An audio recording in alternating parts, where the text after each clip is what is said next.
हमारा नौका कैसा हो? राजकुमार भैया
सभी को संबोधित करें।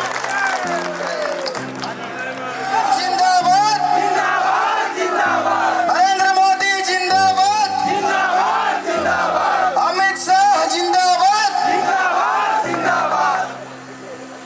आज के समय में, आज मुझे लगता है समुचित जिला में यदि राजनीति में कोई जूनियर है तो सिर्फ राम कुमार टोप्पो है। और आज मैं इस मंच पर कितना सौभाग्यवान हूं कि मेरे साथ इतने मेरे मार्गदर्शक उपस्थित हैं, इतने समस्त कार्यकर्ता उपस्थित हैं। आज मैं इस मंच के माध्यम से मेरे सभी मार्गदर्शकों को, सभी कार्यकर्ताओं को सादर प्रणाम करता हूं।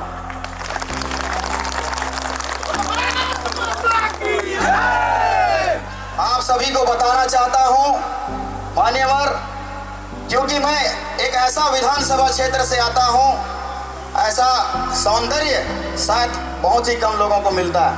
हमारे विधानसभा क्षेत्र में शिमला का एहसास दिलाने वाला सुंदर पर्वतमालाएं भी है, सुंदर झरने भी है, लहलाते हुए खेत की फसलें हैं और नदियों की जलधाराएं भी है और सुंदर पठार की तरह प्लेन जमीनें भी है। लेकिन सोचिए, इतने सुंदर भौगोलिक क्षेत्र को आज तक लोगों ने लूटा है। इसे कांग्रेस का गढ़ कहा जाता रहा है, लेकिन कांग्रेस के नेताओं ने सिर्फ मेरे क्षेत्र को लूटने का काम किया है। इन्होंने जमीन घोटाला करके हमारे सीतापुर विधानसभा क्षेत्र के हजारों एकड़ जमीन को लूट लिया। यहाँ तक कि हमारी माताओं बहनों को बिना कर्मा त्योहार का रोड में नचवा के हमारा मान सम्मान लूट लिया। और इतना ही नहीं साथियों, इन्होंने हमारे क्षेत्र के सभी सरपंचों के जितने राजकोष थे, जितने मदे थे, हेलीकॉप्टर में आए लेकिन उसका भी बिल धरा के सारे मदों को लूट लिया।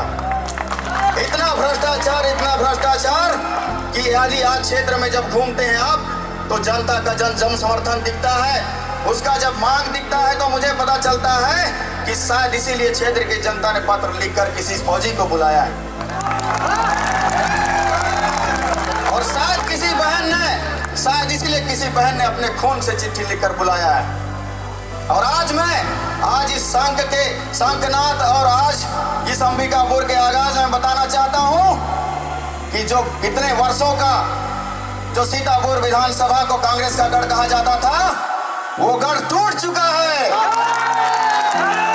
और अब सीतापुर की धरती में जो आप सभी वरिष्ठ जनों ने जो कमल का बीज लगाया था, वो बड़ा होकर वो कमल बन गया है और वो कमल खिलने वाला है। साथियों, आज बस लास्ट में इतना कहना चाहूंगा कि इस जोश को कभी कम मत होने दीजिए, क्योंकि आप ही हमारी सेना है और सेना किसी देश की अगर मजबूत होती है तो दुश्मन तिलमिला उठता है और तिलमिलाहट आपको नजर आती होगी, आती है।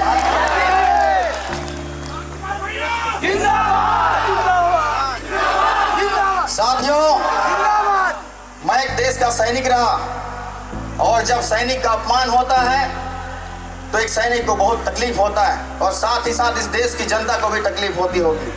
लेकिन 14 फरवरी 2023 की बात है। 14 फरवरी को हमारे देश में एक ऐसा हमला हुआ था जिसको पुलवामा हमले के नाम से जानते हैं। उस दिन 46 जवान शहीद हुए, 46 घर की दीपक बुझ गई, 46 बहनों ने विधवा रूप धारण कर लिया, 46 माताओं की गोद उजड़ गई। लेकिन उसी दिन को पूरा देश शोक रूप में, ब्लैक दिवस के रूप में मनाता है। लेकिन ये दुर्भाग्य की बात है कि मेरे मैनपाट की धरती में इसी साल 14 फरवरी को बड़ी धूमधाम से किसी की शादी की सालगिरह की बधाई चल रही थी, धूमधाम से कार्निवल मेला चल रहा था। लेकिन उस मेला में सिर्फ एक ही गूंज था कि शादी की सालगिरह की बधाई हो, बधाई हो, बधाई हो। मगर इन्होंने देश के उन जवानों को याद नहीं किया, उन्हें श्रद्धांजलि नहीं दिया, उन्हें सम्मान नहीं किया। तो आज उनके साथ न्याय होना चाहिए कि नहीं? आप बताइए जोर से, न्याय होना चाहिए कि नहीं? होना चाहिए कि नहीं?